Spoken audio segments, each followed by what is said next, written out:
boy was there in the waiting room for close to 4 hours. 4 hours. And at this time, is he still breathing? That's why I recorded those videos. I saw the video. I couldn't watch it. Yeah, so that was the day.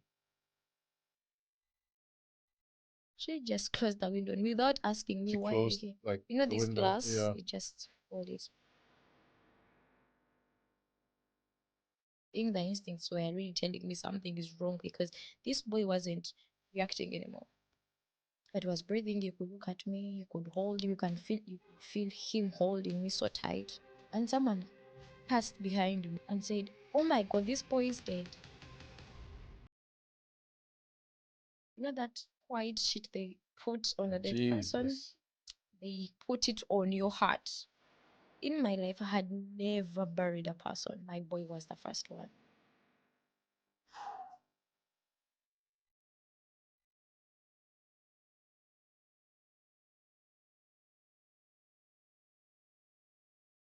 Um, how would you describe yourself as a person? Myself, friendly, social. I'm an easy person, like very easy. I don't complicate my life on someone. I'm friendly, yeah. Yeah. Yeah. Okay. Principled somehow, strong. What do you mean by principled? Um, however much I'm social, I have boundaries and like for example, I'm like 95 friendly, but the five, no, It's you don't very cross them. Yeah, principled. they are Okay. really, they can't even. Interesting. Interesting. Is it something you've developed as in during your lifetime? Would you say you developed that over um your youth or more recently? More recently. Yeah. Mm. Okay. And it's really important. Yeah. It is absolutely. How long have you been in Germany? Close to 4 years. 4 years. Mm. Okay. And how have you found it so far? It's a roller coaster, really. Yeah, a lot of culture differences, a lot of things to learn. I mean, yeah, but okay. Yeah. Okay. And comparing to Germany to your home, which I believe is Rwanda. Rwanda, right? Yeah. Comparing Germany to Rwanda, I know you were recently in Rwanda. Mm. What would you say is the cultural difference that you appreciate the most about Germany compared to Rwanda? Work ethic. Work ethic, okay. Yeah, really. German, like everyone, like if they're going to work, they're going to work. I mean, it's busy and everyone like minds about it, about the work. And like Rwanda, I didn't really like it. Everything is slow. Actually, I was being grumpy all the time. Like you're going to the supermarket and someone takes long to pack something. I mean, someone is like they take their time. And here in Germany, I really appreciated Germany's work ethic. I get that. I get the feel because when I go to Ghana, I have this inner like anger in me when I see people doing certain things and they're like taking their time and like car drive, for example, drivers, and they're just doing things as in cut it in. It's like you doing things that you don't really expect to see in Germany, and you get that frustration inside. But you think to yourself, at the end of the day, home is home. Home is home. Yeah. Yeah. So, what do you appreciate about Rwanda more than you do about Germany? Humanity. Humanity. Okay. Yeah. What do you mean? Humor, like people there, like we're still having, like we still take people serious. I mean, like even like you know your neighbor, like you know your neighbors, and I mean everyone is. It's like you know the whole country, which is not here. Here you don't know even your neighbor, like you don't even talk. Like we still have that humor that we are still warm, which is not here. And I appreciated this so much because at the airport, everyone is like you can ask anyone. You can people are greeting you, strangers greet you. I mean, it's so nice to see. Oh, I don't know. Is it? Do you think it's a culture based on the way people live here, as in the work ethic that they have and the seriousness of everything. Because I think that sometimes, as much as we love the seriousness and the straightforwardness in Germany and other European countries, it is that same straightforwardness and work ethic and those kind of things that make them also um, a bit more. They have a little less empathy than we do in Africa, Yeah. because everybody's more focused on themselves and what they are doing at the moment. Yeah. So I was talking about that with some friend of mine and colleague, not a friend, and he comes from Chile, like yeah, Chile, I think, Chile or Chile, yeah, and and actually it's so deep. That thing is so deep, and he was telling me his argument was like, okay, I think Africa at large, and also like South America, we have the humor and everything because actually we are poor, so we mind each other. We have things, but these countries that have money, okay, first world countries, Mm. like they're after money, like Mm. this, and we don't have that. But I find it so deep because politically, if you read about politics, whatever happened in Germany, like they close themselves. You can see it everywhere, at work, wherever you go. They are so close. They protect themselves. Like my neighbor shouldn't know what I do. So it's political. I realize that it's so political and it has really affected the emotions. Like everyone, like you fear your neighbor, you know. And it's so political because I come from Rwanda. We had genocide 1994. I wasn't born, but yeah, that thing was supposed to bring Rwanda so down. Like people weren't supposed to unite anymore.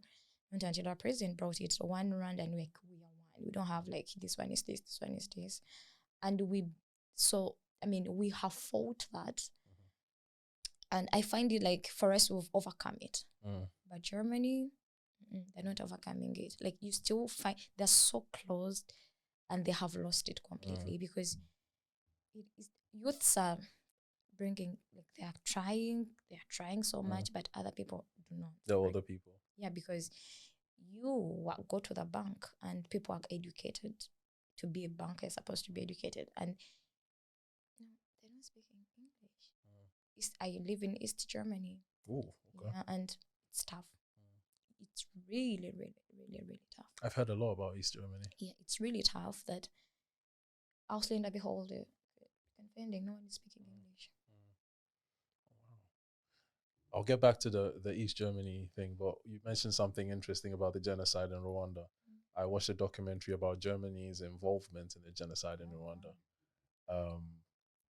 And not a lot of people know that. Actually, people don't know that Germany colonized Rwanda. Yeah. I have a lot of comments in the comment section on this podcast.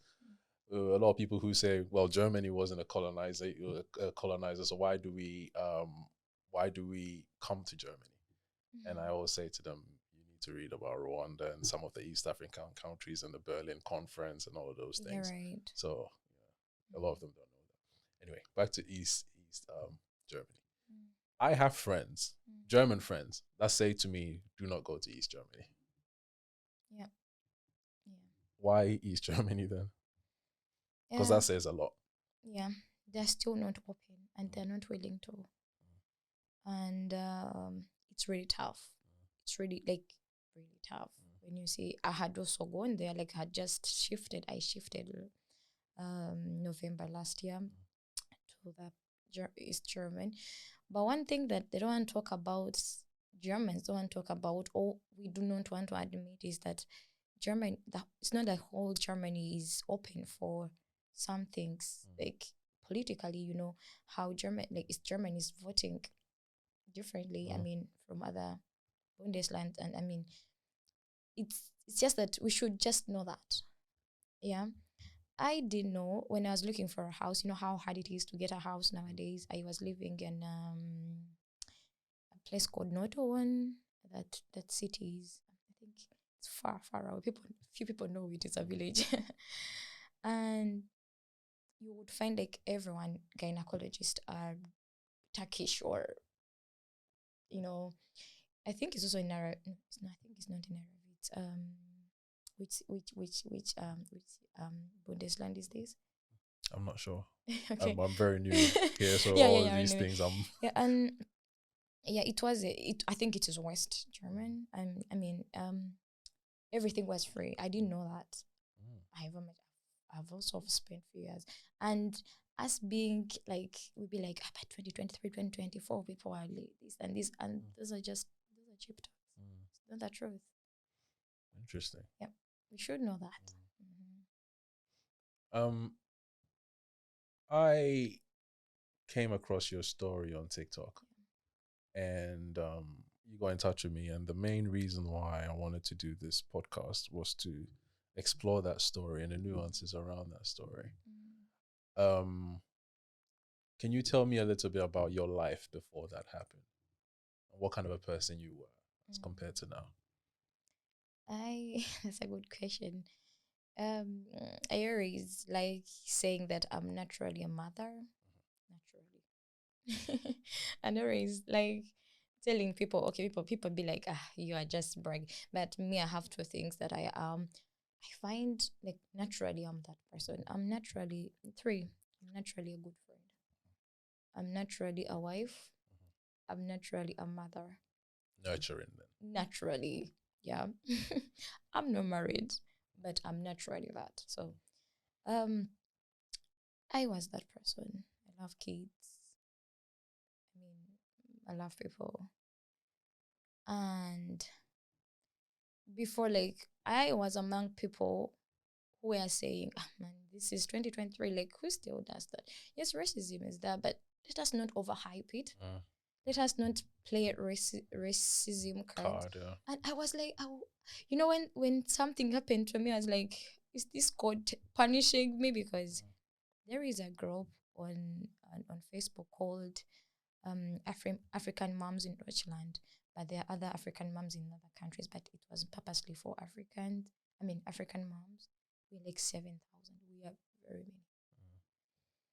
And people, okay, we write everything, whatever situation you are in, because some people have spent 40 years in Germany, 30 years they experienced, there is nothing that you can tell them and it's new. People tell you, Ausländer beholder is like this, Jungendamt is like this, do this, like we give each other advice. It's the best group to be in as a mother, by the way, in Germany. And people used to share things like, there is some lady who said, yeah, my child was sick and I had to undress myself to get attention. I was the first person to judge. I was like, okay, I know mothers. This is dramatic. No one can do that. It's a first world country. I was the first person to be like, people, can we please take Germans as humans? Like, let us not oversay some things. Let us not play these racism cards. Like, how do you be in the hospital and you want to undress yourself? I mean, yes. Wow. Okay. So before you tell us about the story and what happened in itself, tell us about the kind of person you are now after that. Now, I believe that, yeah, I can't say we're in a wrong country. That's not right. But I believe that now I changed my mindset that not everyone respects you, not everyone sees you. If someone says racism, I hear them the very first time they say that. I'm a good listener. I wasn't before. I was judgmental. That's now I listen, and I am now very keen. That's what I like. I'm so keen. It's like my mind changed, and I'm really blessed now that I'm working in the same organization. I mean, in the same agency that I'm. Okay. My life is now connecting with my work. Okay, so let's get into it a little bit. Give us your perspective of what happened. I want you to start from the beginning.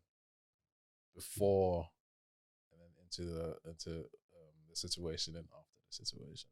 Yeah, before when I had the child, when he Yes, was yes. How life was, the journey, having the child, and the time you spent together and everything. yeah, beautiful. Yeah, I gave birth on 31st January 2023 to a very beautiful baby boy. Yes. I called him Mika Kian, and it was the best thing. Of course, the best thing that can ever happen to a person, and yeah, it was so much nice. But I really had a worst pregnancy. Women understand. Like it was really complicated. Like not physically, but emotionally. Getting pregnant, you were in Germany. I didn't have like family. I was a first time mom. I was alone. I'm not married, and also like physically, I threw up at the end. It was really hard. I couldn't eat anything, but when how they say that it's worth it. When you look at your boy, you be like, it's worth it. Mm-hmm. Yeah. When you see your child, your daughter or your son, you're like, yeah. So I gave birth. Also labor. My labor was still really the worst. But I had the best gynecologist, a Turkish woman. Oh my God, that woman. Okay, we would talk about everything. She would ask me, and the city that I was in were few people, so they would really give you time. I used to be there for 1 hour and talk and asks me, how are you feeling emotionally? What are you eating? Like, and it was so really beautiful. Yeah, so I had a child. My labor was also long. Oh God. Yeah, but it was a normal one, and I really thank God for that, because also one thing that we don't understand in Germany, as being alone, you should be mindful. C-section, it's like you're going to heal slow, like it takes long to heal, and you don't have help, so sometimes it's really hard. And normal, so I opted for normal delivery. Okay, one, of course I was fit for it, and second I was like, but I'm alone, I have to do this, so I have to heal faster. So imagine, like, you are thinking about everything. Yeah, so when the boy came, though, I was the happiest. And I had him, very jolly, a very calm boy. Right now, when I look back, I be like, okay, that boy was an angel. I don't know these night night shifts that people have, we mothers have. No, we used to sleep 8 hours straight. Wow, lucky you. Yeah, right. I don't know those night shifts. I don't know, colic. People will be like, my child had colic. No, I didn't have any. My baby didn't have any colic. Like, he was an adult. I think he came to be like, he came knowing that I don't have help. But people were there, like, people were there. I had friends. I had, yeah. And yeah, so time came when remember, like I told you, I was alone. So time came where I was supposed to get a bigger house. I have another son that I'm supposed to be in a bigger house where he's going to crawl, where he's going to stand. Babies, no children, I looked for a house. I don't know. I think even in Hamburg. I have a friend in Hamburg, and I was telling her, she was like, chill. Yeah, it was a mess. Chill, it's okay? a mess over here. Look, I looked everywhere. I know. So I became desperate at some point. I'm like, no, I'm looking for a house anywhere. Anywhere. I don't care. So one thing about East Germany, their houses are cheap and very beautiful. So when I got it, I was like, but how? I'm so lucky. I was so lucky because, okay, my house, I'm really happy with my house. It's really big and cheap compared to, I think, to other cities. But it is cheap for a reason. People don't stay there. People really want to move out of the city because of whatever is happening. So we shifted. First November to Magdeburg. The city is called Magdeburg. And yeah, I was happy that my boy has now space. Was everything. That boy wasn't sick. Like, he wasn't sick. I used to, of course, you know how you go for U2, U3, you know, about kids, you know, these things you go for checkups and stuff. He was normal. The only thing that he was born with was something that it was like a tag. When you see his videos, you see some tag. Even we asked the gynecologist, the pediatrician, and he said, it's okay. Like, it's not, it's a tag. Like you growing with something, like it's a tag. I mean, but so it was it. So on 24th November, that was my birthday actually. It was your birthday? Yeah, 24th November. He was okay, but you know, I like talking about it with my friends.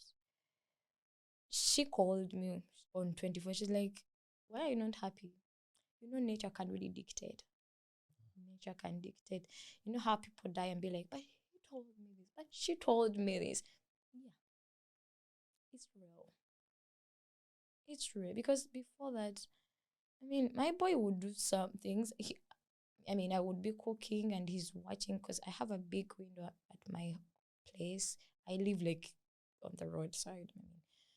And there is a big window so you can see all the trams, all the cars. So I used to stand and look outside for hours. It's like a TV for him. And he would be there, and when I'm cooking, and then he comes and holds me. And when I hold him, he hugs me so tight. I'm like, so when I told it to my friends, like, boys with their mothers, you know, it's a bond. I mean, hug your boy. Why? Something wasn't right. He would look at me. He was 9 months. This is a boy, like a baby. He doesn't know those things. But he would be there and looks at me so much like this, and he cries. From nowhere. And I hold him, he keeps crying. And then one day, some friend of mine is like, that's a mommy's boy. You are raising a mommy's boy. Like, who does that? And then this boy was telling me goodbye. So on 27th, the day was usual. It was a Monday. But I woke up, I felt like I don't want to do anything. Because I used to wake up earlier, wash his bottles, get organized before he wakes up. He used to really sleep. He used to really take his time. And I would wake up. So I woke up. I wasn't okay. I have a best friend called Gloria back home. She called me. She's like, hi. I'm like, I don't want to do anything. I feel like, she told me, why? Are you okay? I'm like, yeah, I'm okay. She said, yeah, those days are always there. She asked me, where is Kian? Kian is sleeping, you know, Kian, man. Like, okay, please go and check. I'm like, she told me. So when we were still talking, I was like, Kian has woken up. He woke up like normally, normal child. I went with my best friend, said, let me video call you. Video called, and what? My best friend even screen recorded him like clapping, you know, and I'm like, oh, this boy has really grown. Look at him, he can do this. Yeah, just like that. The day was like that, and then ate, breastfed, played a bit, and then we went back to sleep. You know how like they sleep after lunch, you know. He slept like 3 hours. He woke up. When he woke up, I used to remove him from the bed and put him down to crawl so that he can make some movements. He was breathing differently. I was like, wait a minute, is he too sick, too thirsty or too hungry to reach this extent? I tried to breastfeed him, he couldn't. He said, what is happening? He was breathing like heavily, not normal. So I have a sister in Finland who is a doctor. I called her. Also, I have here a sister in Hamburg. She has 2 kids. Now she's not a first time mom, so she's experienced. I used to always call her most of the times, because sometimes, you know, as a first time mom, you panic at everything. Cough, flu, what you want to take the baby. She told me, no. When it comes to breathing, you do not you don't even wait. Call ambulance. I've never seen this. My boy had never got sick. Maybe one time when he was growing teeth, they have that fever. Fever. I had never seen him like that. I call ambulance. They didn't take long. They came. When I opened my door, the look, the shock on their faces. Well, describe that. What did it look like? They were shocked about. Like that biased face. Like, okay, because when you're on a phone call, probably they don't know who's talking. I swear to God, I didn't mind them. I was holding back, like I was saying, I'm a mother anyways. They came, they said, what is wrong? I explained to them, but you can't even ask me much about what's wrong with the baby. This is 9 months. I'm just showing you what I'm seeing, what you are seeing. My boy couldn't say I have a headache or something. He's like, okay. So since when I said, I don't know, he's just woken up, look, and what I was panicking, but I was telling them what they're seeing. They didn't touch this boy. They didn't touch the boy. The boy we're talking about is a mixed child. I didn't mind. Okay, now I'm telling you this because now I can remember. Then I know I didn't see that. I'm telling you, I was the first person who's been like, don't overjudge people. People have things to do. Why are you saying? I was like, okay. So they're like, okay, dress up and we go. I just got a jacket. I remember him. I dressed him like in a warm thing because it was November. Like this time it's cold. We went in ambulance with his baby book, with his insurance, with my insurance. We were there, me holding the boy. This is ambulance we're talking about. So the ambulance stayed downstairs for like 20 minutes. Doing what? With you in the ambulance? Me holding the baby in ambulance. You're holding the baby in the ambulance? Something just kicked in and told me, record. Something, I don't know. That's a mother's instinct. Oh my God. I recorded. So the ambulance drove to the hospital for kids. And upon reaching there, of course, they told me, just be in the waiting room like a normal, like the way we do.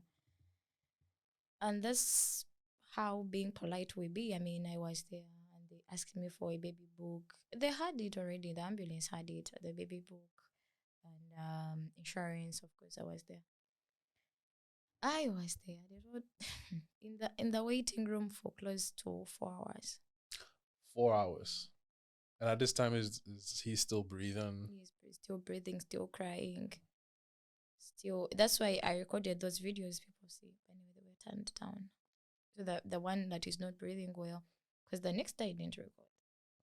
So yeah, and I saw the video. Yeah, that you recorded so that of was him breathing. I couldn't watch it. Yeah, so that was the day.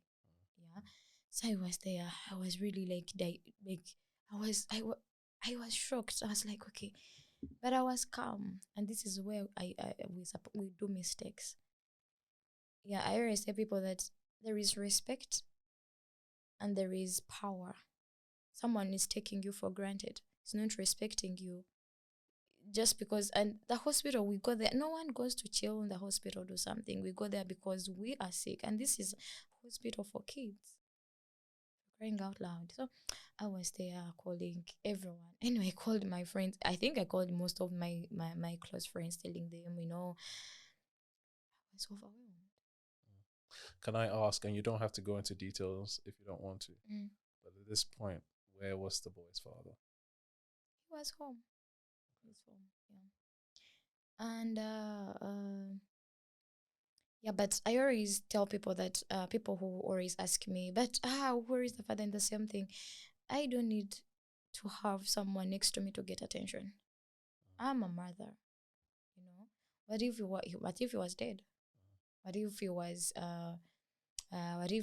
had traveled? People travel. I mean, Yeah, so, but after that, I was like, you know what, I'm done. So I was on Google checking for next hospital, checking where should I go because I was done really. I was seeing the boy is really not okay. So I was like, you know what, let me go. Remember, we submit our things like the book, baby book, and the insurance. They have them, so you can't just get out. People who always ask, most people in Africa or other countries who judge me for that. Why didn't you change the hospital? No, you don't do that. I was in the right hospital, kids hospital, yeah, and a big hospital, yeah. So I was just ignored. Yeah, I was ignored, and so I was like, you know what? I saw another general hospital. I said, let me just go. I was so desperate.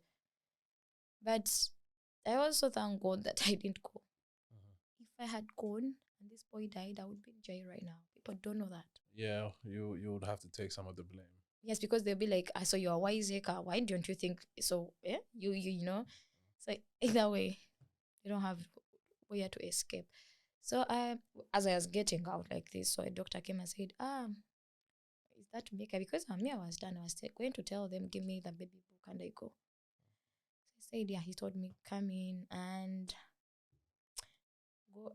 Like when we entered, the first thing the doctor said, he said, this boy has a nice color, nice hair. I really said thank you because as a mother, someone is appreciating my kid.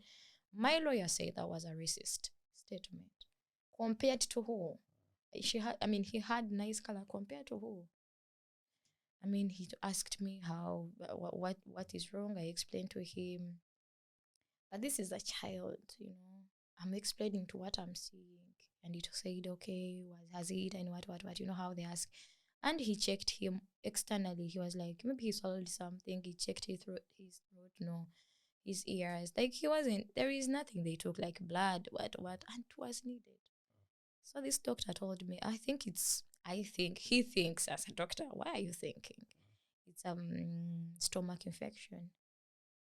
Okay. So I'm a mother, I'm not a doctor. If a doctor says this, it is that. And he said, don't worry. So I'm going to give you paracetamol, and you go home. I'm going to prescribe it, and you go home. And maybe if it becomes worst, you go to a pediatrician tomorrow. The hospital, you're telling me to go to, but I'm a mother. Either way, now I think I know better because now I know. But then I was in the hospital. Whatever doctor tells me, these are people who are qualified. You just don't wake up one day and become a pediatrician or doctor. So I am the one who told him, okay, doctor, it's now going to 10. The apothecary closed, obviously. Can you please give me what? Don't you have something you give me? Because my boy was really not it. Said, yeah, I can give you some. Then I prescribe for you, and I give you. So I am the one who gave that paracetamol to my boy. So he tells me, you go. So it was getting into 10. I had to get, I got out. So my friend was calling me. I was like, what have said? They have said, like, but look at the boy. Don't leave that hospital. So I was already out of the doctor's room. So I was like there waiting for a taxi because I'd called for a taxi. It was called, and he so I was there. So the doctor came like I just called him. He couldn't even turn to look at me. The whole thing was wrong. And even that, I took pictures. I took very many. I was so pissed. And that's why I don't want to, okay, as I'm saying this right now, I want to tell each and every person of color, black person probably, no one will ever believe you unless you have evidence. No one will ever believe you, because me, those videos that I took are the ones that helped me getting justice or talking or getting attention from the lawyer, from other people, from like people who were supposed to help me, But if I didn't, wouldn't convince someone. How do you convince someone that nothing happened in the first world country? Are you okay? No, they can be like, no, you are like, you are overhyping, of course. So we went back home. The whole night was really bad. I couldn't wait. I couldn't wait in the morning. I was there. I'm like, but maybe let me give. I gave him like 2 paracetamols because they told me every like the interval 8 hours you give him another paracetamol. Like you don't give him and give him again. The whole night I was awake to see, because he wasn't sleeping, was breathing so heavily, really bad, and I was trying to give him. I would try to give him breast milk. I tried to soothe him, but he couldn't. Very early in the morning, I just woke up, went to the hospital because he said when it becomes worse, go to the pediatrician. But when it becomes worst, please come back. So I was like, I'm not going to the pediatrician where he does, because I was like, this boy needs oxygen. I'm not a doctor, but no. Pediatrician don't have oxygen. I went, reached the hospital with this boy. Remember the whole night he didn't breastfeed, he didn't take anything, he couldn't. So the hunger, everything. So you could he couldn't even move his. Yeah. And I went telling that with a baby book still, with a paper they wrote me a day before I went, the receptionist, these nurses that are there. He didn't ask me anything. I just said, hello, you were trying to speak. She just closed the window on me. She just closed the window on me without asking me why closed, are you like this window, glass, yeah. it just pulled it. And you had your baby with you. Yeah. He didn't even ask me. Maybe say hello back. Or just maybe give me a minute. Give me a minute. That's what I wanted. Give me a minute. Hold on. I would understand. I'm also educated person, I know. And that was very early in the morning. You don't have many people. Because that's the excuse they have given me. Maybe they had many people. Maybe this and this. You can communicate. You can tell people. You can be like, come and check you. Like, let me see the baby you're talking about. So I'm there. So another nurse opened the window, and I went there because I was up and down. Now I'm like, I think the instincts were really telling me something is wrong because this boy wasn't reacting anymore. But he was breathing. You could look at me. You could hold him. You could feel him holding me so tight. And I went there to that nurse. I was speaking, and that nurse was like, baby boo. And what's the name of the child? You have a baby book. Having all the names, 3 names. You have the insurance. I mean, why are you asking? I told her, please look at the baby. It's like, okay, and yeah, you know how they do. She was taking the coffee. Me holding a child. So I felt my boy's getting heavy, so I couldn't hold him anymore like this. I put him like this. You felt him getting heavy? Yeah, you could feel like someone is like, I put him, because even me the whole night I had not done anything. So I was also tired. Probably. We are there still talking. She is still asking me questions. Honestly, I told her, just help me. Look at the baby. Someone passed behind, because remember it's a kids hospital. Everyone, people coming in now.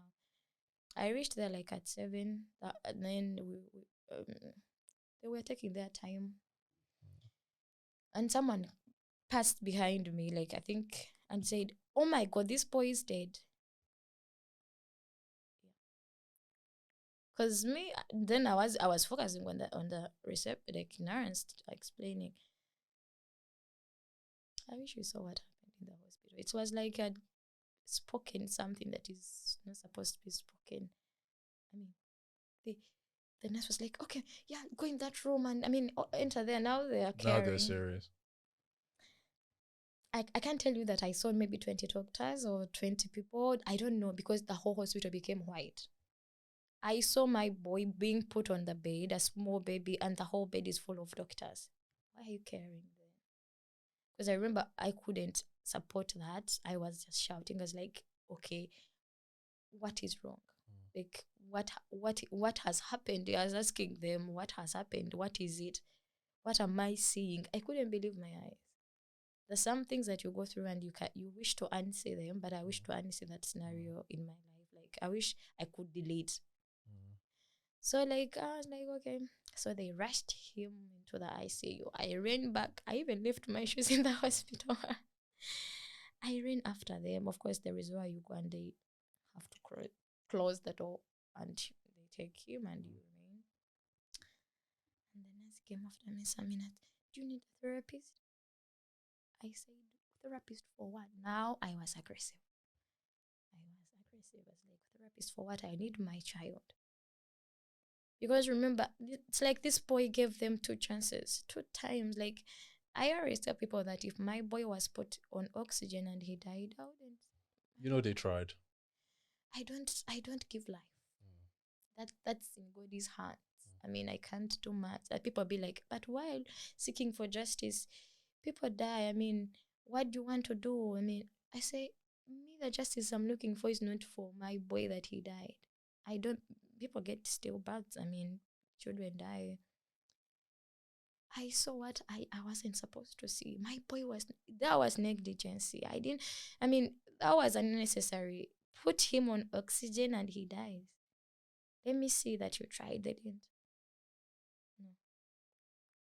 In ICU, I'm there. After 30 minutes, the doctor comes and everything really turned. Another doctor from ICU came and told me, what happened? Like, he was red. You could see him like, was this child really sick? I said, no, this child wasn't sick. I came yesterday. Look at I had all the papers. My heart told me, no, this is not enough. I pulled out my phone and said, this is the boy.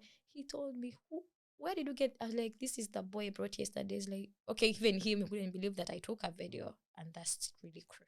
I was like, who sent you back home? But there is one thing, mother's instincts are real to the extent that I remember each and every, you know how doctors have tags? I was reading their tags and I have their names in my head. Can you imagine that? I really appreciate my instincts. No, that's really, it's good you followed it. Yeah, right. So he was like, okay, because of course, doctors support the doctors. We can't just be like, oh yeah, they did mistake and something. He said, and he asked me, okay, what did they tell us? They said it was a stomach infection. I said, no, there is no stomach infection that can kill a boy. I said, kill? Which kill? Like, why are you talking about kill? Because they had not told me yet. So he said, but the heartbeat has lowered, it's not breathing. I said, yes, because he has not eaten. He said, you go to the waiting room, then I'm doing my best. That's why right now I understand why he was telling me that. So in Germany, the system, okay, I think, yeah. So if someone dies, like for example, you carry someone to the hospital and dies in your hands, without the care of doctors and nurses, they pay you money. I think 15,000. They compensate emotional damage. I think it's been 5,000 because they compensate a dead person 15, but maybe emotional damage is like 5,000. So they always avoid that. So that's why they said that no, the child died later because they want to say like they want really like to make sure they don't say he died. But I really believe that he died at that very time. So they came after, then doctor said, yeah, the brain has shut like completely. So even if, okay, I'm trying my best, but even because they really want to see your reaction, I was calm. I was desperate. I was praying. I'm a Christian. I was praying. I was telling, like, death was really far from my mind, It's like, no, maybe he's in coma because it told me he's in coma. The brain has shut down. Even if this boy comes to life, he's going to be paralyzed. If the brain has shut down completely and has been in coma for now 2 hours, which means that's so long for a baby. I said, don't worry, just as long as he's alive, even if one eye sees, I'm a mother anyways. So yeah, after some 30 minutes again, he came and said, how they break the news, how many kids do you have? I'm saying, don't ask me that. That's my only boy. Tell me the truth. Said, yeah, he's gone. I was calm. Why do you think you were so calm? Why do you think you were so calm? I just typed it. We have a family group. I just said Mika is dead, and people were calling me. I just switched my phone off, and but I was calm because mothers that time you can do anything. You can kill a person. And I thought, I wasn't calm. I was under shock. And I asked the doctor, can I see my boy? I felt like I have the power. If I told the doctor, if that boy sees me or feels me, he's going to wake up. Can I go see him? He was telling me, no. If you see him, you can never see that. I say, so you want me to go without my boy? Are you okay? No, don't, please. So I went in, called him.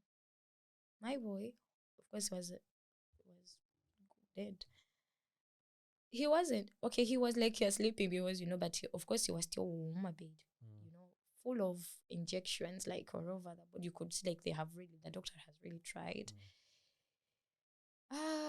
Of course the belly was full, like was big, getting bigger because the organs had died, and he was really tall than he was because of course the babies that like my body is like this because the blood Everything's is flowing, in place, yeah. but everything releases.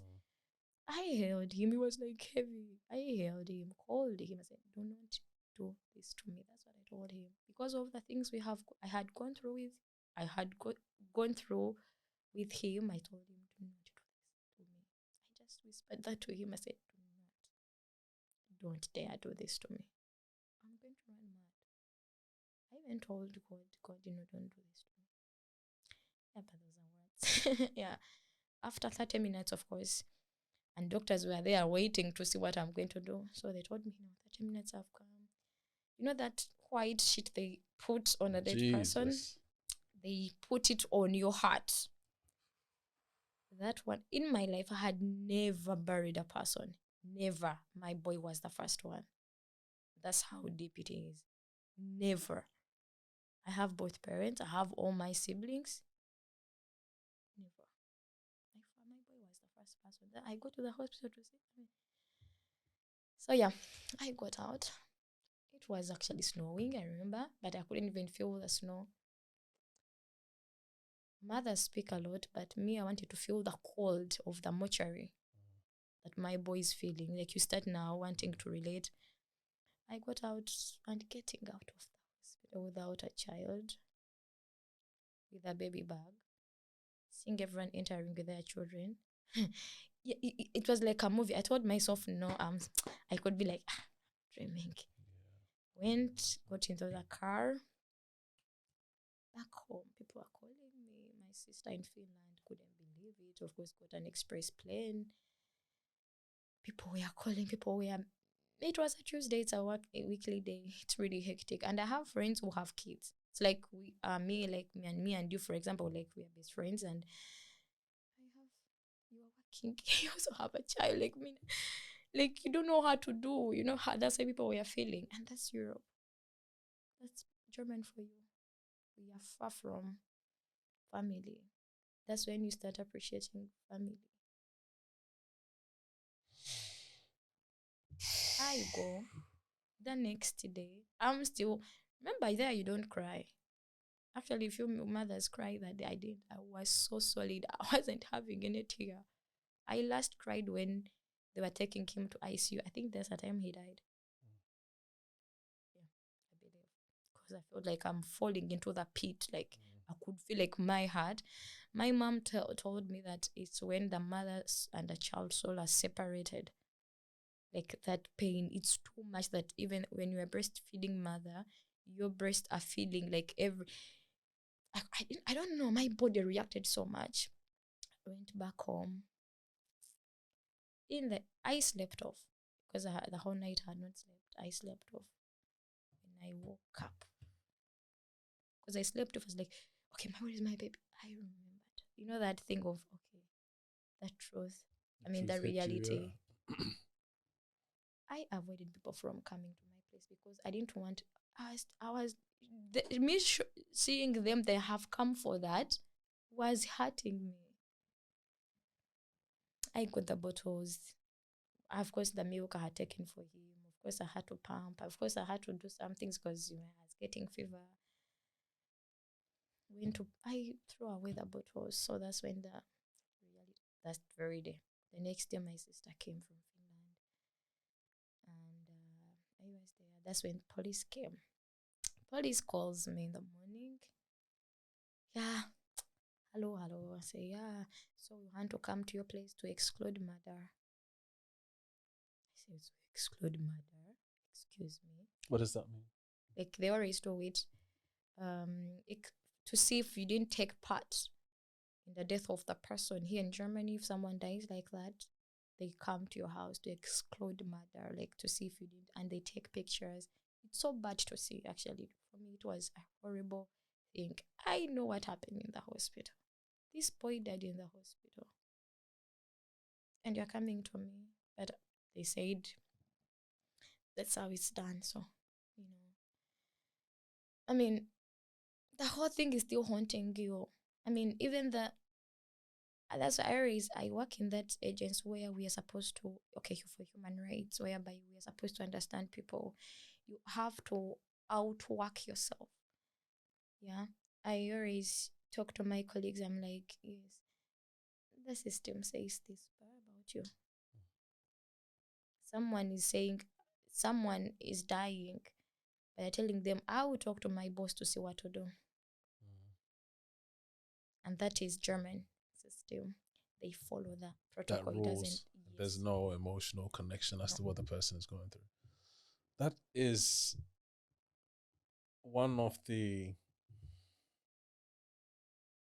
how would I even describe this? That's one of the most vivid stories I've ever heard. I felt like when you were speaking, I felt like I was standing in the hospital with you. I can never. Jesus.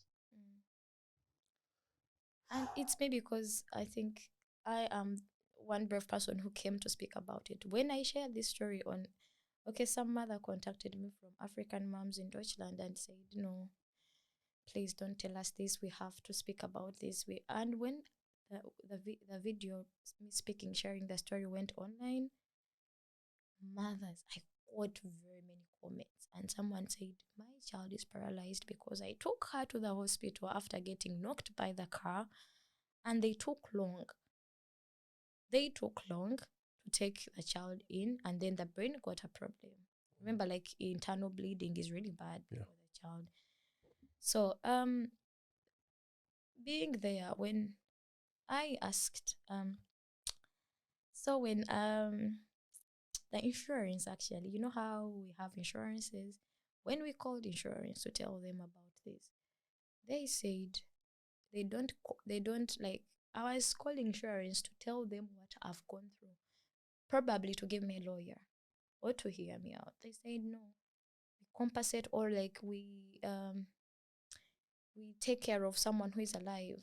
So they said something that was really not good to say. They said, okay, maybe if the child had got paralyzed, not dead.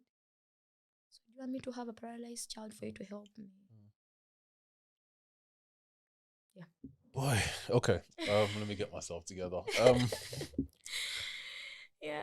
You seem to, correct me if I'm wrong, over the years. That's, how long ago was this, by the way? 1 year. I mean, it happened November last year. So it's exactly 1 year, almost. Well, not over the years, but you seem to have collected yourself in a way. And how are you doing that? You seem more composed and more accepting of the situation. Or am I getting that wrong? Yeah. Okay. Number one is that, as I told you, I'm a Christian. It's only God who can fix your heart, not a therapist. Yes, I'm going through therapy even now. I got the best therapist who listens. But number one thing is God. That's why it is easy for someone to commit suicide. Other mothers have had very many. By the way, I have a group for angel moms. We are over 100. People have trusted me that much. They even tell me, you seem stronger. But grief is really messy. Today I can speak like this, and when I go out in the train, that's grief. But I also naturally a strong person. I'm this person who is going to tell you, okay, I'm not okay. Please hear me. That I've tried, but I've tried so much. So when I tell you I'm not okay, I'm not okay. Number two, Number one is God. Number two is people. I was one person who was bashed on internet. Oh my God. People, why instead of taking the child in another hospital, why did, like, and these are women. There is no man who bashed me. People were creating even other TikTokers. My boy's on Google. You can Google him and see whatever happened. And people were, but I also got people who came and stood by me, said, you know what, this. But that was because I came out to speak about it. I always tell people, please come out, you get help. In German, people be like, people won't help you. People are going to bash you. I always tell people that use internet in a right way. You're going to get 1,000 who are going to be against you, but you're going to get 1,000,000 who are going to be with you. People help. Yeah. I have a family too. But people, number 4, that is reality. What are you going to do about it? You have no option. Yeah. You're in Germany.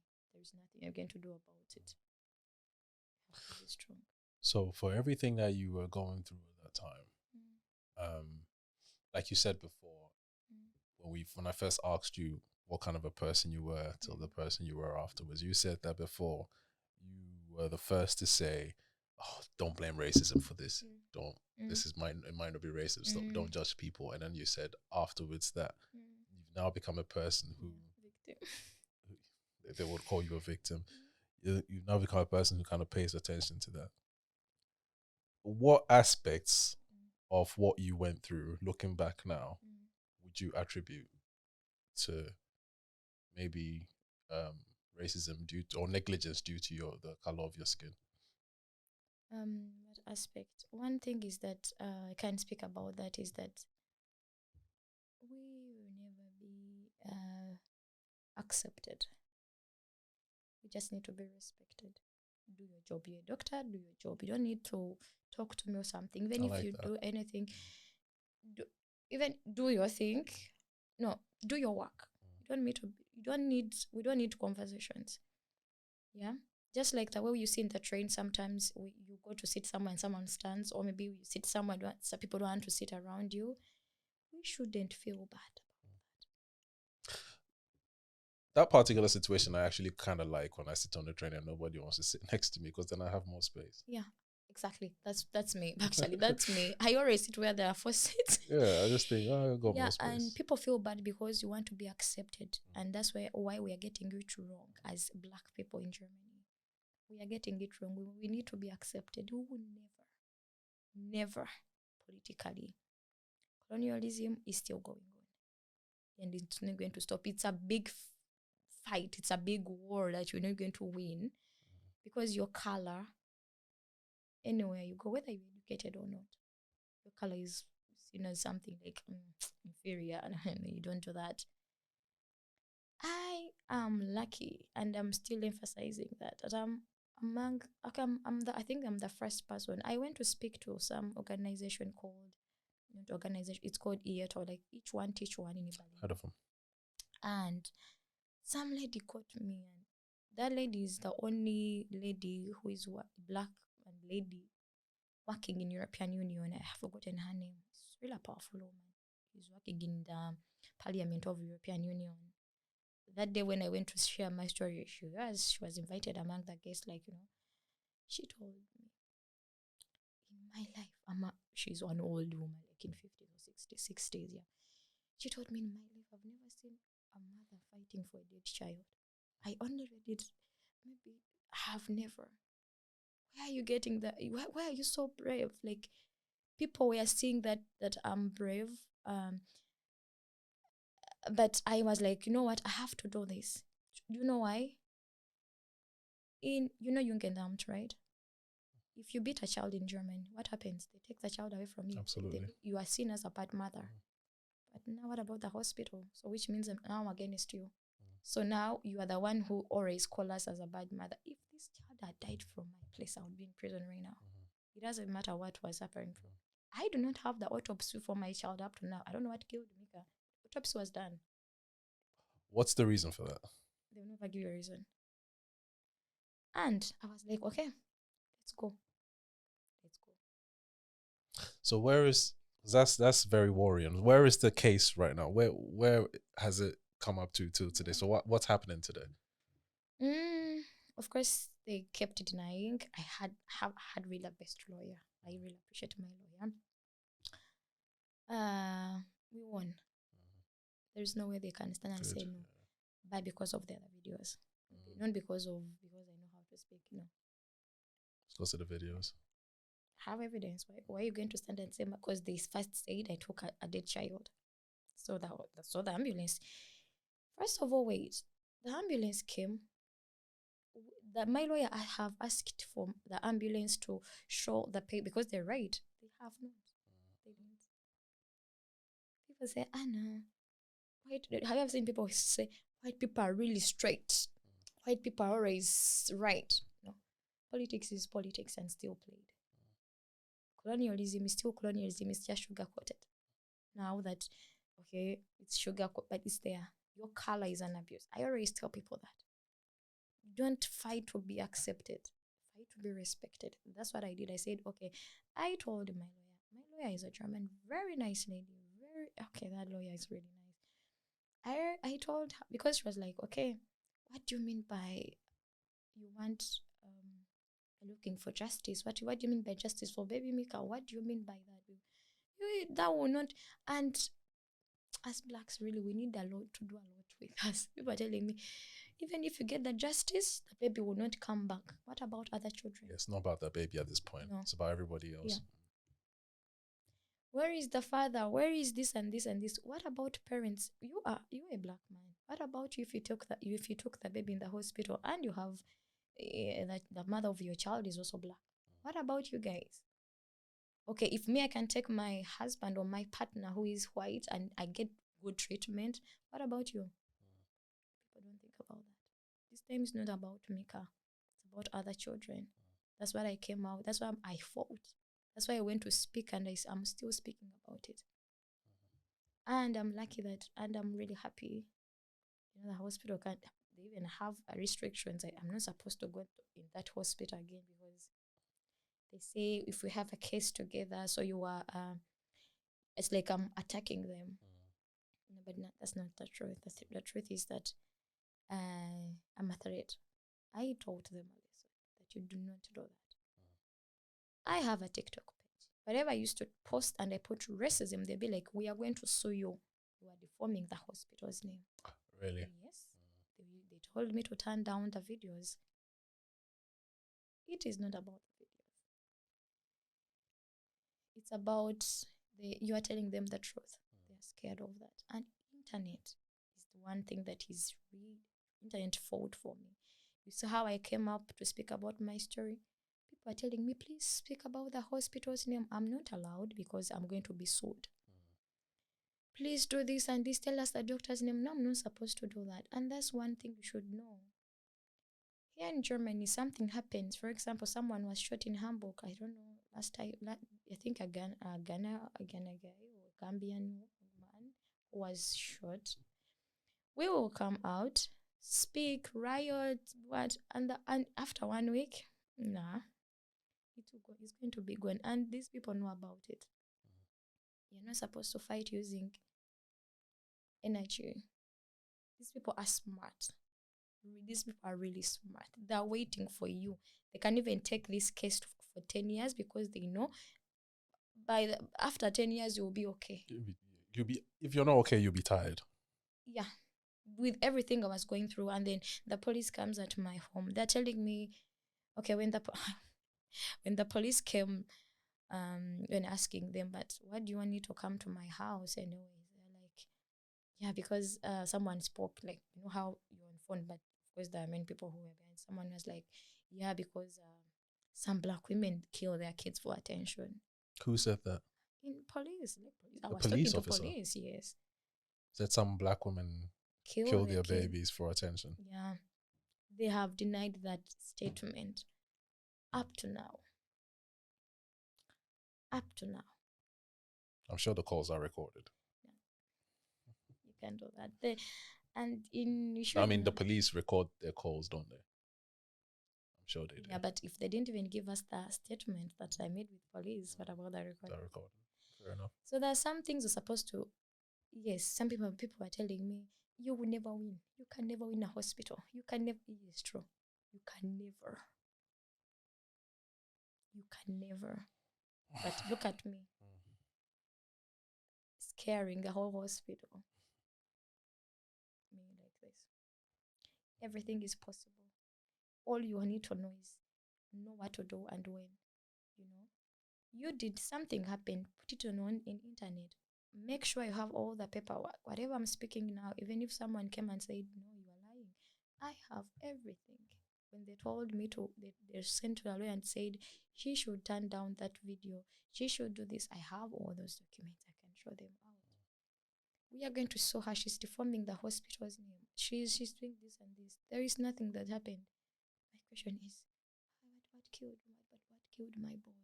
Where is the autopsy? This is the first world country, for crying out loud. Autopsies can be done even in 3 days. Do you know how many people are educated in this country? It's been a year without autopsy. Can you think about that? Do you think it's just like that? They just don't want to give it to me. The body was cremated. Even if I need it now, there is nothing. Even if they came out and they said, my boy had cancer, we accept that. But the mere fact, I'm also smart, the mere fact that I gave birth to this boy, I didn't miss any hospital, appointments or any checkups or anything. So which means it's going to go back to pediatrician. I called him. They first told me that, okay, the baby had kidney inflammation and a heart inflammation. They found something, but not concluded.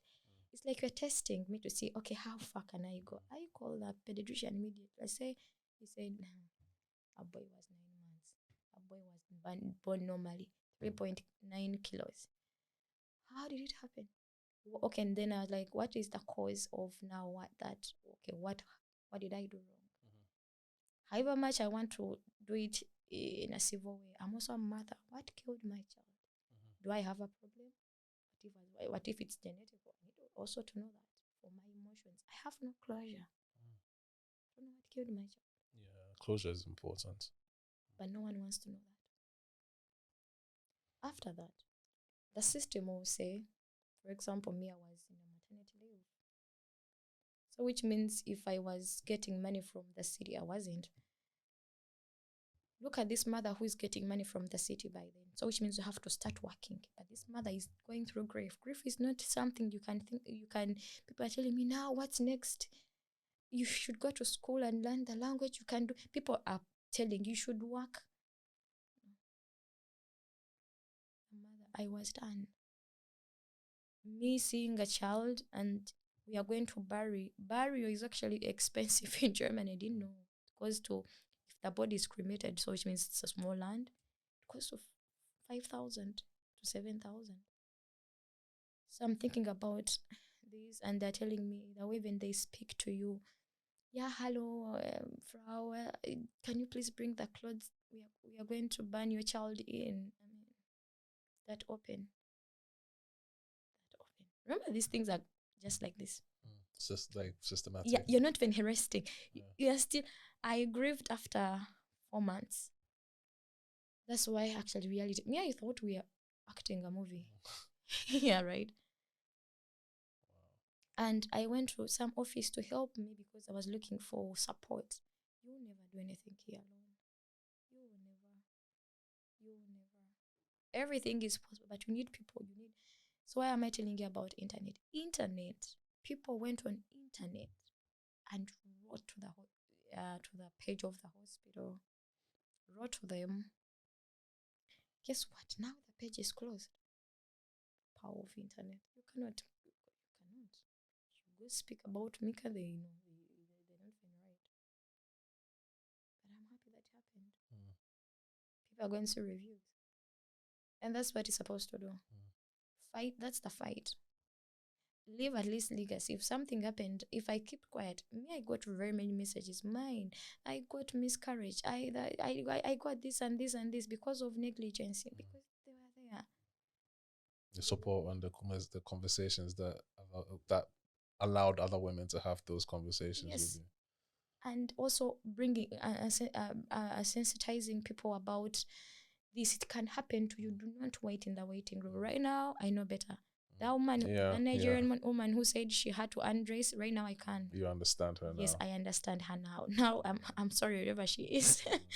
And now you should know, and you should trust your instincts, because I asked the doctor, but what about the breathing? He told me, no, it's going to go away. No. Right now, mothers write to me on TikTok and say, Mama Mika, since, whenever my baby is having a problem in the hospital, I always remember Mika, I always tell them, please, I'm not going home. I'm taking that in. I'm taking that in. If I ever Yes. am in that position, I You am say in not the hospital, you have to stay, you have to call police, you have to call anyone. And I'm happy that I did. I mean, your story is fascinating. I knew I was going to hear a fascinating story when I spoke to you, but it's been more than I expected, because hearing the extent of what happened and how you've handled yourself all through it, I'm beginning to see you are even more of a stronger person than I thought you were on social media, which is a good thing to see. So, my question to you before we wrap up: what advice? Let's move away from racism a little bit. What advice would you give Black women specifically in Germany when it comes to their healthcare? Because aside from this, there's other issues in healthcare that affect Black. What advice would you give Black women when it comes to their healthcare in Germany, and how should they handle those kind of scenarios? Confidence. Be confident. Be brave. We have this life, and we have it one time. We don't have another time, another life. I always tell people that sometimes these people handle us, and there is this thing of paracetamol that is going on in Germany. Like, you go there, you tell them my head is really killing me, I have migraines or something, and they're like, take tea. Sometimes they behave as if we have another life, and it's so sad. When I was in the waiting room, we were two women, me and another woman, and because the hospital was asking me, where are you coming from, saying that was racism. So that woman was a white lady, had a baby 5 months, approximately 6, about 5, because the baby wasn't sitting. The doctor came, took in this lady, brought this lady back, holding for her a bag, and I was there with my baby, breathing wrongly, because I was calm, because I trusted the process. So that's why, because when there's like, where are you coming from, saying it was racism, bring the footage. The lady was there, bring the footage. So one thing is that the advice I can give them is to be brave. Speak your mind. Have evidence. However, emphasize this. When you are seeing things you're not understanding, because as mothers, we have instincts. They are not for nothing. I now realize that God gave us those instincts because they're not for nothing. Have evidence. There is no person you're going to tell that your child had something. I've heard many stories of kids having more than one operation because the first one wasn't done properly, and then you also accept that. Another thing I can advise mothers: be informed. Be informed. Be informed in Germany. Be informed when you're taking these kids to the hospital. Someone told me that in Germany you have to make situation to look so heavy. If that your child is having, for example, flu, you be like, my child is not breathing at all, to get attention. It's so sad that we are there. We are here battling that in the first world country. It's so sad. You have to make the situation so bad for you to get attention. So I emphasize or advise each and every mother in Germany to be, Black woman in Germany anyways, to be brave, to be confident, and to be keen in whatever they are doing. Because if you're having those things, you be keen, you have confidence, and you are brave, nothing will happen to you. Probably I would have shouted at this nurse. Probably I would have called police. Another thing I can tell, generally, not only mothers, but most of the times, is that a mother is a powerful person, or a woman is really important and a powerful person. the world is here to support you when you come out. It's here to support you.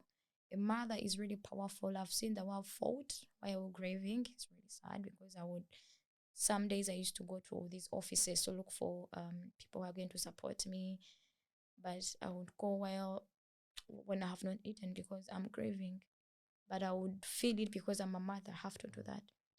I mean, people who came out to support me because I'm a mother. People could relate. When you look at me telling you this story, you can imagine you're the mother of your child. You're not even a woman, but you can imagine, and you can imagine your mother too. You can imagine your sister going through the same. So we have a whole world to support us. Come out and speak. Be keen. Don't wait for your child. Me, I am guilty. Most of the times I say, why was I calm? I'm calm because when you do a lot, they say you are dramatic.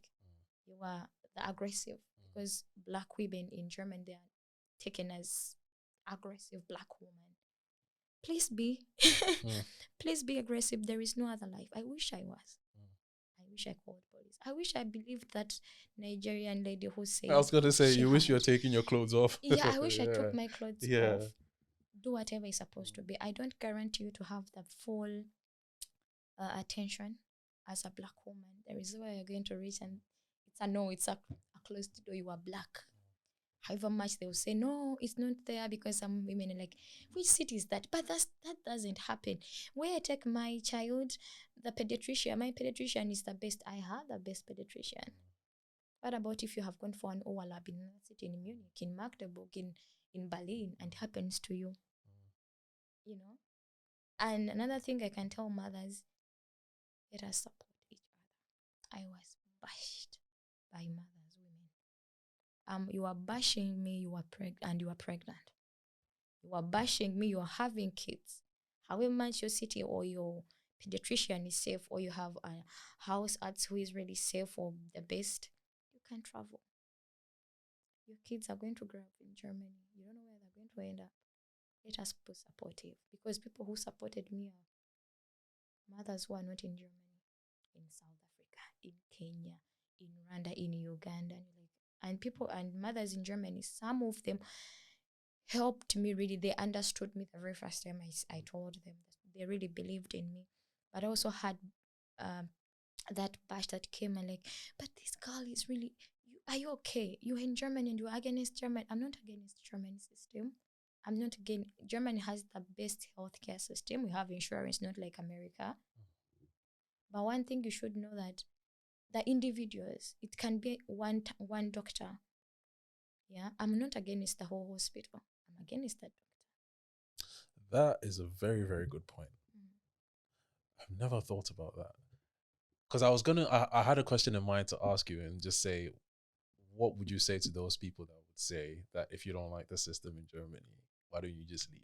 But you've answered that. So it's not the system that you do not like, it's the individuals who are within the system. Yes. That's why I come out to look for justice as an individual. So I'm against the doctor who didn't, against the nurses who didn't take care of my kid. Those ones, I'm not against the German system. Germany has the best health system. Germany is a rich country. They have each and every machine. They do heart transplant, kidney surgery, brain surgery in Germany. You can never be against such system. There is no hospital in Germany that is not well equipped. My problem is, why didn't you put my child on oxygen? You mean that hospital didn't have oxygen? There is no hospital in Germany that does not have oxygen. So I'm not against the system. Yeah. I'm against the individual. Yeah. Okay. And yeah, we should know that you will say, no, my city is safe, or my pediatrician is safe, or my doctor is safe, or my this and this. You can travel. What if I told you in the beginning that I had shifted to Magdeburg in November? My boy died on 28th November. I didn't even make a month. We were okay in Monodon where we were. I had the best house arts pediatrician who would really even ask me, oh, this boy is really big. I remember when I told him that my boy died, he said, no.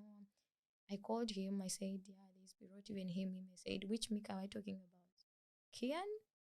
Boy, you say so healthy. I mean, how do you even how? I have Hibame midwives who took care of me, also that boy. When I told her, she couldn't believe me. She's like, "You're kidding me, right?" So which means it's something that came and took him. My boy died within 12 hours. He didn't get sick for long. So mothers begin. Trust your instincts. But one thing we can do is supporting each other as mothers. If I hear like something has happened, we have social media. Let us not use social media for other things, for gossiping or something. We have a lot as Black mothers to do in the world fighting for our children. Because why are we called mothers? Why are we celebrated? We are heroes. But right now I can regard myself to be a hero. My mom came here to mourn for me. And told me one thing. Told me, I didn't know that you are this strong. My own mom, that I used to see, hey, my mom, my hero. My mom told me, you are so stronger than me. I don't know what I would have done. I was in the house alone after losing the baby. I mean, we are stronger than, but I mean, you are going to be given that title after proving You've it. done something unfortunate has happened. I always tell angel moms that mothers who lost their kids that we are with a mother enough people that are supposed to speak about, because I saw my baby's birth certificate and I saw my baby's death certificate in the same year. How do you take in that? I saw my boy who used to cry being burnt into ash. And you want me to be the same? And I'm still smiling. I still can't do that. And the government is telling you have to go to work, you have to do this, you have to get this done. So it's about you. I went to house and behold, my card got expired, and I went there and they're telling me, so what are you doing? I say, I'm grieving. Yeah, but grieving that your boy died, that was July. But your boy died last year. That's not an excuse. You have to get into work. I said, but you can never have but if I died, you won't get anyone to do your work. I need myself before you. I put the towel and I say, you need me alive. And that's the truth. We are taking a lot. We are taking in a lot. That's why we lose ourselves. We take in a lot. Sometimes we just be like, yeah. I told myself, I didn't give birth to a puppy. Mika is not something that I can replace. Mika is not a commodity that I can order on Amazon. Okay, this one is expired. Let me get another one or better. I can't get another Mika. So if I let me grieve for my boy. It's been a year. I've just got back to work. But I'm thankful and nothing would shake me. But I realized that they know you. They just want you to prove them that what you're saying is true. Yeah. These people be like, but if I'm on job center, they will not get, they will. Death shakes everyone. Not only that, if you tell them, okay, you guys, my child is sick. Do you know why we do what we do as African mothers? We compromise. We are scared. They're going to take me away from from this country. They will not. They're going to do this. They just want you to prove to them that what you're going through is serious. But we are compromising. Like telling your child, your child is just having this. Like, yeah, it's true. I believe the doctor. But how was the paracetamol supposed to cure the breathing? I was just naive. It's going as. Oh, Salome, thank you for reaching out in the first place. Thank you for having this conversation. Thank you for sharing this story with everyone else. As a father, I wouldn't even begin to imagine what you went through. And thank you for using that to enlighten people. Continue to do that because it helps. It helps. You're doing more than you think you're doing. I'm speechless. I'm pretty speechless. But I feel like you've handled it so well. Thank you. You've handled it so well, and I don't know how true that is within yourself, because you are the only one who knows. Like you said, you'll be fine today and tomorrow will be a whole different thing. Or from where I'm standing and from where I know everybody else paying attention to you is standing, you have been a source of hope. I appreciate. No, we appreciate you. I appreciate you so. Thank you. Yeah, thank you so much also for having me here. I really wanted it so bad. I wanted the platform, and thank you for also. I really came late and stuff. Don't worry about that. So, but I thank you so much also for, because this is venting. It helps me also emotionally, telling you that therapists don't do much. They listen to us. And I appreciate you so much also for this platform. I know it's really giving us that. I told you I work in these things, and we don't speak much about this. And this is what people want to hear, need to hear, deserve to hear. Yeah. Thank you so much.